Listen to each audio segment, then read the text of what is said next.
నేను ఇంకొక మాట కూడా చెప్తా ఉన్నా, నిజంగానే మాట్లాడితే తెల్లారలేస్తే బీజేపీ నాయకులు మాట్లాడుతూ ఉంటారు, ఏదో బీఆర్ఎస్ కాంగ్రెస్ వీళ్ళంతా ఒకటే అని ఒకటి మాట్లాడతాడు.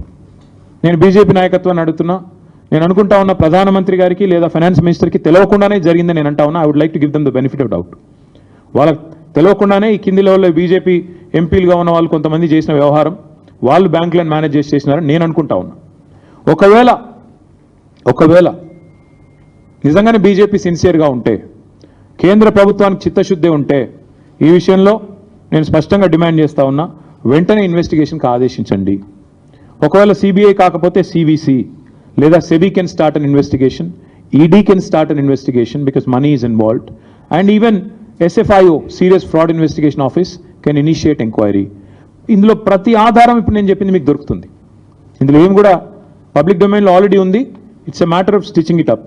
ఖచ్చితంగా ముఖ్యమంత్రి గారు, ఆయన ప్రభుత్వం తీసుకొచ్చిన ఒత్తిడి, అదేవిధంగా ఈ వ్యవహారంలో బ్యాంకు పాత్ర, how did the broker violate all these procedural issues, ఇవన్నీ వయలేట్ చేస్తూ కనీసం ఆ భూమిలో కాలు పెట్టకుండా 10,000 కోట్లు ఇవ్వడం అంటే, ఒక సామాన్యుడికైతేనేమో ఈ దేశంలో శల్య పరీక్షలాగా 100 పరీక్షలు ఉంటాయి ఒక రూపాయి లోన్ ఇవ్వాలంటే. కానీ 10,000 కోట్ల లోన్ ఇచ్చేటప్పుడు ఆ భూమి నీదా కాదా చూసుకోకుండా లోన్ ఇచ్చారంటే ఇంతకు మించిన ఫ్రాడ్ ఏదైనా ఉంటుందా? అందుకే we demand and will not leave it at this.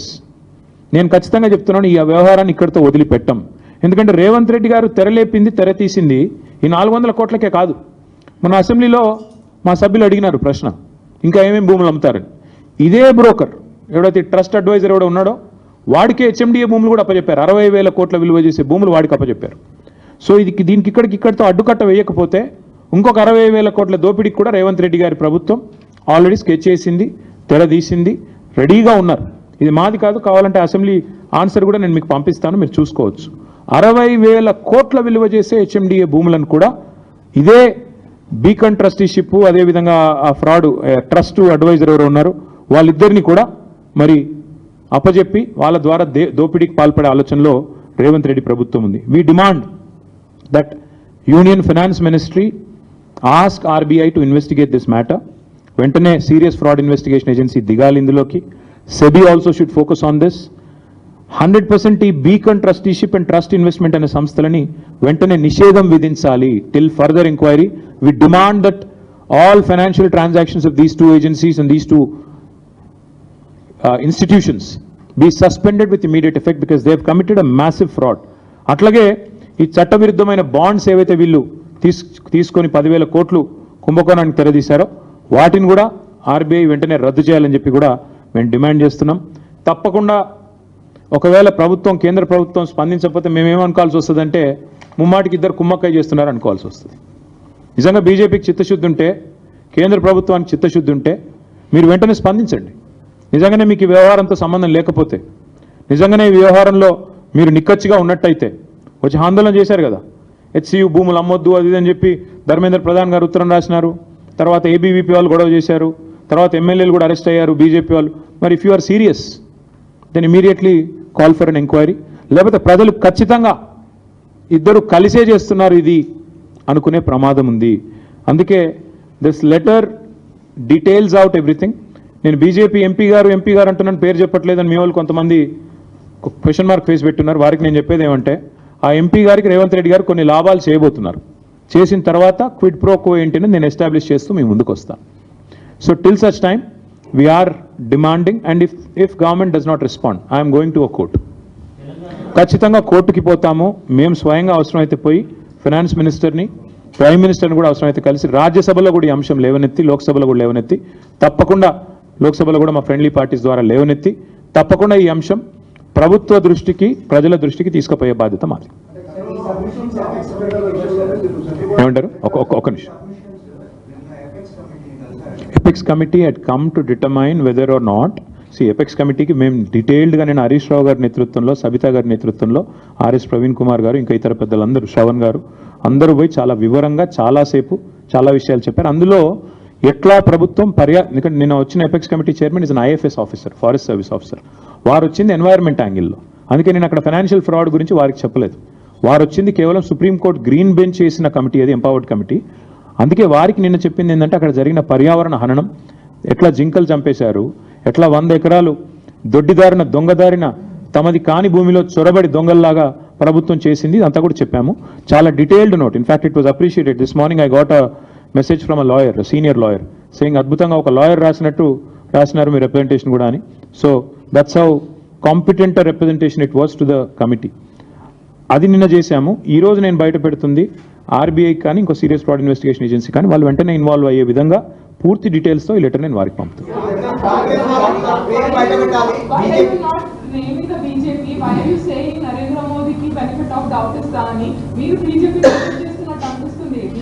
అంటే శిక్ష వేసే ముందు ఎప్పుడైనా కూడా you have to give somebody some time. ఒకవేళ నిజంగానే ఇన్వెస్టిగేషన్ ఆర్డర్ చేయలేదనుకోండి, then we have to say okay, obviously కలిసి కుమ్మక్క ఉన్నారు కాబట్టి రేవంత్ రెడ్డిని. ఇప్పుడు నేను సింపుల్ మా I'm asking you this and I'm asking through the media, I'm asking BJP as well. Narendra Modi గారు పార్లమెంట్ ఎన్నికల ప్రచారానికి వచ్చారు. వచ్చినప్పుడు ఇక్కడ ఆర్ఆర్ ట్యాక్స్ వసూలు అవుతుందని చెప్పారు. Rahul Revanth tax per square feet, సరే ఆయన ఎంత చెప్పారు నాకు గుర్తులేదు కానీ 200 రూపాయలు వసూలు చేస్తున్నారంట. Friends and family benefit package ఏదో ఉందంట, అక్కడ 100 రూపాయలంట.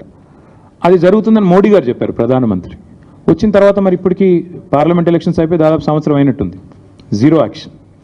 అమృత్ స్కామ్లో రేవంత్ రెడ్డి గారి బావమరిదికి డైరెక్ట్గా 1137 కోట్లు, Amrit is central government scheme, డబ్బులు దారి మళ్లించారు, తప్పుడు పని చేశారని చెప్పి నేను ఆధారాలతో సహా యూనియన్ అర్బన్ డెవలప్మెంట్ మినిస్ట్రీకి నేను పోయి కంప్లైంట్ చేశాను, మనోహర్ లాల్ ఖట్టర్ గారికి, జీరో యాక్షన్. అట్లాగే ఈరోజు ఈడీ పొంగులేటి శ్రీనివాసరెడ్డి గారు తెలంగాణ రెవెన్యూ మినిస్టర్ ఇంటి మీద రైడ్ అయితే ఇప్పటికి దాదాపు 6 నెలలు అయింది. ఈడీ మాట్లాడదు, పొంగులేటి మాట్లాడాడు, అది అట్లాగే ఉంది. సో ఇది కూడా అదే కోవలో కలిపేసి కాంగ్రెస్ బీజేపీ ఒకరినొకరు కాపాడుకుంటూ పనిచేస్తారా, లేదా నిజంగానే ఇన్వెస్టిగేషన్ ఆర్డర్ చేసి కాదు మేము నిజాయితీగా ఉన్నాం, కాంగ్రెస్ ప్రభుత్వం చేసిన ఈ ఆర్థిక దోపిడీ విషయంలో మేము సీరియస్గా ఉన్నామని రుజువు చేసుకుంటారా?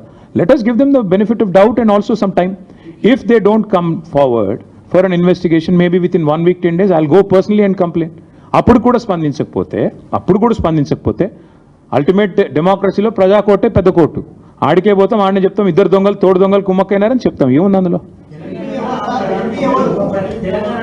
అంత టెన్షన్ ఎందుకు బ్రదర్? దొంగ చేతికి నేను ఇప్పుడు తాళాలు ఇవ్వదలుచుకోలేదు, దొంగ అని చెప్తున్నా. ఆయనకు తెలుసు నేను ఎవరి గురించి మాట్లాడుతున్నా, ఆయనకు తెలుసు. ఒక్క నిమిషం తొందరపడకండి. దొంగ చేతికి తాళాలు నేను ఇప్పుడే ఇవ్వదలుచుకోలేదు. ఆయన ఎవరు ఆయనకు తెలుసు, రేవంత్ రెడ్డికి కూడా తెలుసు. ఇంకా నేను ఎక్కువ చెప్తే మీకు కూడా క్లూ వచ్చేస్తుంది, మీరు పట్టేస్తారు. మీరు చాలా తెలివైన వాళ్ళు ముందే.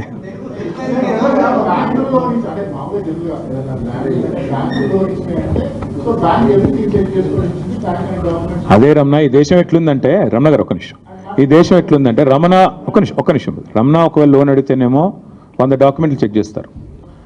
అదే ఒక పెద్దవాడు, ఆర్థిక సంపన్నుడు లేదా బాగా కనెక్టెడ్ ఉన్నవాడు అడిగితేనేమో నిమిషాల మీద నీకు అసలు ల్యాండ్ ఉందా లేదా కూడా చూడకుండా ఇస్తారు. ఇవాళ జరిగింది ఇక్కడ అదే. That is exactly my point. ఎందుకంటే ఐసిఐసిఐ లాంటి బ్యాంకు ఒక అతిపెద్ద బ్యాంకు, ఇండియాలో ప్రైవేట్ బ్యాంక్స్లో ఒక అతిపెద్ద బ్యాంకు. అలాంటి బ్యాంకు 400 ఎకరాలు నీకు ఇస్తున్నాను అంటే అసలు ఓనర్షిప్ అసెటైన్ చేసుకోకుండా, ఫీల్డ్లో అసలు నీకు ఉందా లేదా నీ చేతుల్లో భూమి అని చెప్పుకోకుండా వచ్చి ఇచ్చేస్తారా 10,000 కోట్లు? ఎందుకు జరిగింది ఇది?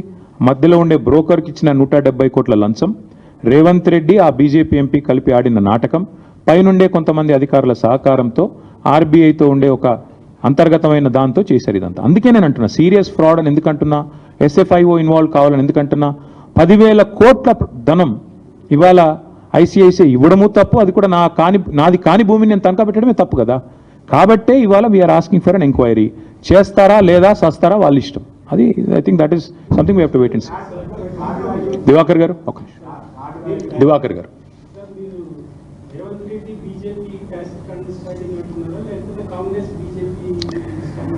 Sir either way Revanth Reddy is the chief minister of Congress. Last time I checked, I think ఇంకా కూడా ఆయన కాంగ్రెస్ చీఫ్ మినిస్టర్ అనుకుంటాను. కొంతమంది వాళ్ళ పార్టీ ఎమ్మెల్యేలు అనుకోవట్లేదు కానీ ఇంకా అనుకుంటున్నాను నేనైతే. కాబట్టి మరి I think it's a direct collusion at the highest level, chief minister's office guiding this whole thing, and this sort of fraud being perpetrated on the people and hoisted on the country. This will lead to so many other things. Again, I'm saying this with utmost responsibility, Divakar garu. If this is not nipped in the bud, this will actually lead to the collapse of ICICI Bank. I'm saying this with utmost responsibility. ఎందుకంటే ఊరికే చెప్పట్లేదు నేను. 10,000 కోట్లు అట్లా యాదృచ్ఛికంగా ఊరికే ఎవరు అట్లా ఇచ్చేయరు నార్మల్ కోర్సులో, కానీ ఇక్కడ ఇస్తున్నారు. అంటే దీని వెనకాల ఎంత పెద్ద కుంభకోణం ఉందో దాన్ని బట్టి మీరు అర్థం చేసుకోండి.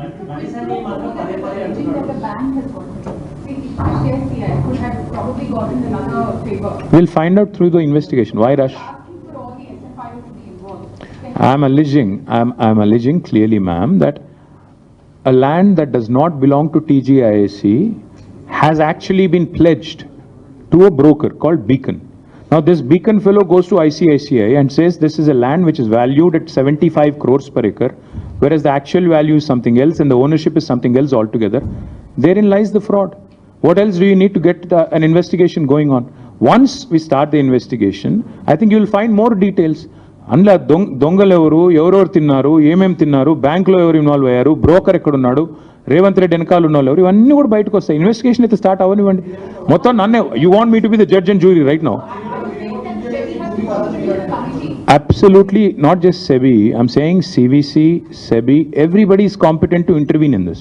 If Government of India is serious, they have to investigate, they have to intervene. If they don't, then I certainly think that, at any cost,